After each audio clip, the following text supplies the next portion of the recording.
Hi everyone, welcome back to Cooking Matters for Kids. I'm Mrs. Curtis with Maine Snap Ed at Somerset Public Health, and welcome to my kitchen. It's snowing outside right now, so I'm bringing my production to you from my own kitchen.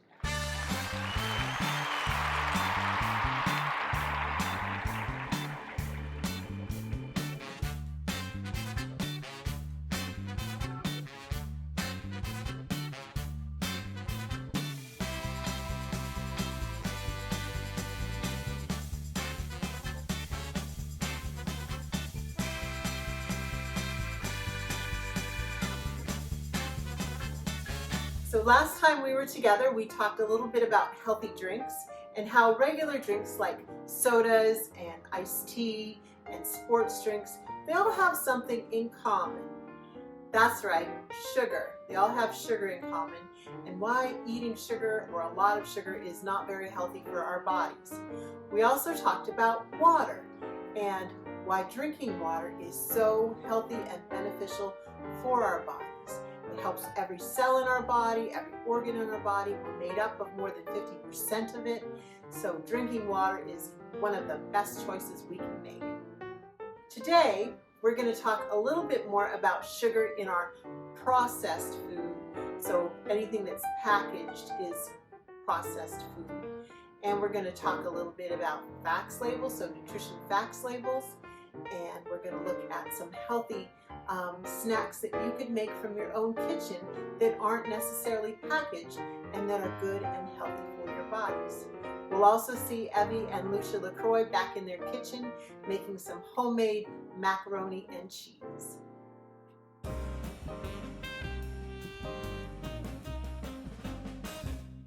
So friends, I've grabbed a couple cans, actually a can of spinach and a can of peanut butter. And if you can see on the cans, on the back of them, I have the facts labels. So we're going to take a closer look at the facts labels and what they tell us. So friends, here I have a nutritional facts label, and I wanted just to go over it with you so that you would be able to make good food choices yourself. Facts labels are great to compare like food products. So say you really like two different kinds of cereals, and you could pick it up and compare both facts labels to see which one would be best for you. So these are some things I wanted just to highlight on the facts label. Every facts label is for one serving size only. If you have more than one serving size, you're going to need to multiply all of those numbers either by 2 if you have 2 servings. If you have 3 servings, you'd need to multiply everything by 3. So what I want to encourage you is to always pay attention to the first box where the serving size is and the amount of servings in the package. So this one is 1 1/4 cups, or 1 1/4 cups. And there's 6 of them in there. So if I had 2 1/2 cups, I'd be having 2 servings, and I'd need to multiply this by 2. So that's really important to pay attention to. Here's the calories. On the new facts labels, those calories are going to be bigger and bolder, and calories tell you the unit of energy that you will get from that serving size in that food. Here we have under total fat, we've got saturated and trans fats. So my encouragement to you is that you would want to look for foods that had less saturated fat and no trans fats at all. A good rule of thumb over here on the side is the percent of daily value. If it's under 5%, that's a really, really good thing. Here I have sodium, and sodium just means salt. So this would give me 20% of my daily intake of salt for the day. And if I were watching the amount of salt I had to have in my diet, if I needed to keep it low, this would probably not be a very good thing for me to eat. Down below the total carbohydrates, I have dietary fiber and sugar. So these are, we want to look for foods that are higher in dietary fiber. Most processed foods don't have a lot of fruits or vegetables that give us our fiber. They don't have them in there. So you would want to try to look for something that has a good amount of grams in there for dietary fiber. The fiber acts to, it helps in your digestion, it kind of acts like a broom and sweeps out your intestines. And for the sugars, you'd want to keep that low as well. Remember, we talked about sugar yesterday, and we're going to go into it a little bit further later on. Down below, we have our vitamins, and it tells you if it's 20% and above, then that's a really, really good product to have. So we can see here vitamin A and vitamin C are pretty high in this food. So now that you know what to look for on the facts labels, I hope that you will use that when you're shopping. So here I have 3 kinds of yogurt. I've got vanilla yogurt on my left, strawberry yogurt in the middle, and then I've got plain Greek yogurt on the end. And I kind of want to know which one would be the healthiest for me. Which one do you think is going to be the healthiest? So I've gone and I've flipped over the pictures here. Now you can see the nutritional facts labels on the back. And what I want you to first notice is the serving sizes for each of them are different. The vanilla has 8 ounces or a cup, the strawberry has 4 ounces or half a cup, and the plain has 6 ounces or 3/4 of a cup. That's really important to remember. Down here where the sugars are listed, this is what we're going to concentrate on. So I've taken the grams, so 34 grams of vanilla, and I've divided it by that magic number 4, and I've written it up here for you. So 34 divided by 4 equals 8 with 2 remainder. And so that will tell me how many teaspoons of sugar are in this 8 ounce or 1 cup of vanilla yogurt. It's actually 8.5 teaspoons. The strawberry has 21 grams of sugar. Divided by 4 will give us 5 with 1 remainder, or 5 1/4 teaspoons. The plain one has 7 grams of sugar. Divided by 4 equals 1 with 3 remainder, or 1 3/4 teaspoons. Here's something I want you to try to think of. Strawberry. It's only half a cup. If I had a whole cup of it, how many teaspoons would I actually be eating of sugar?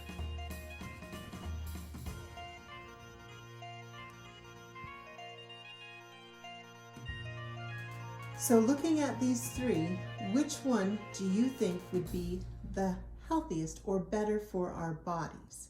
Would it be the vanilla, the strawberry, or the plain?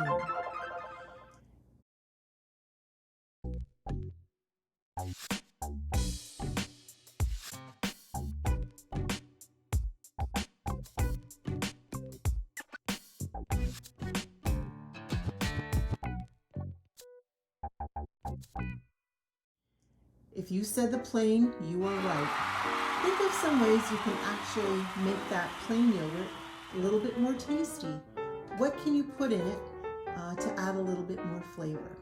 You can add granola, you could add fresh fruit or frozen fruit, you could add a little bit of cinnamon, you could even control your own sugar by adding a teaspoon of honey or a teaspoon of maple syrup. So you are the one that gets to control that amount of sugar in your food. So we are back in the kitchen, and I've gone through my fridge and my cupboards, and I've gathered a few items, and I wanted just to show you what I made for healthy snacks for myself.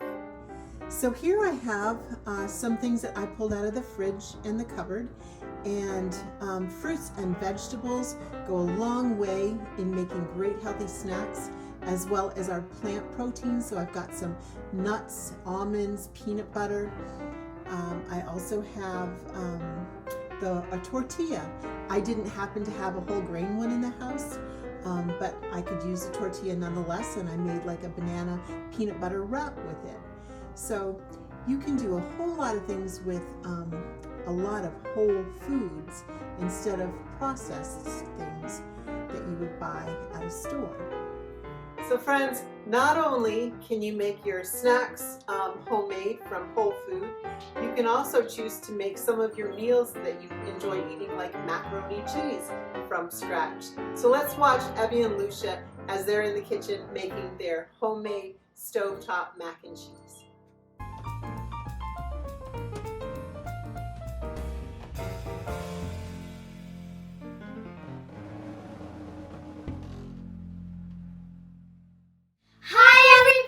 It's Evelyn and Lucia, and today we're making stovetop macaroni and cheese. It's quick and easy and it's super delicious. But before we start cooking, we need to disinfect our area, wash our hands, and pull our hair out. For ingredients, we will need 1 small head of broccoli, 5 ounces of cheddar cheese, 1 package of whole wheat macaroni, 1½ cups of non-fat milk, 1 1/2 tablespoons of unsalted butter, 2 tablespoons of all-purpose flour, 1/2 teaspoon of salt, 1/2 teaspoon of ground black pepper, and 4 tablespoons of light cream cheese. And for materials, we will need a box grater, a colander, a cutting board, a fork, a large pot, measuring cups, measuring spoons, microwave safe bowl, rubber spatula, sharp knife, small pot with lid. Now that we have everything ready, let's get cooking! First, you're going to take your small head of broccoli and rinse it under water.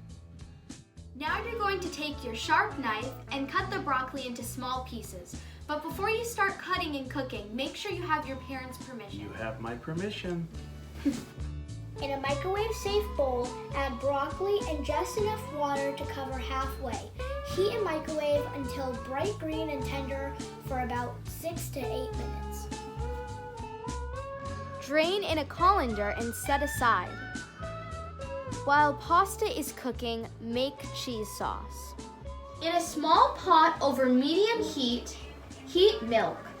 When it's hot, remove from heat and cover to keep it warm. In a separate pot over medium heat, melt butter, add flour, and whisk with a fork constantly. Slowly add the warm milk, stir constantly with a rubber spatula until sauce thickens. Stir in salt and black pepper.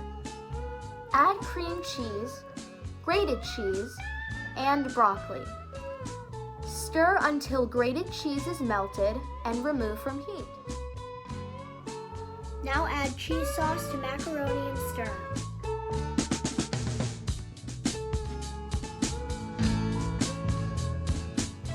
Now that we have finished, it's time to taste test.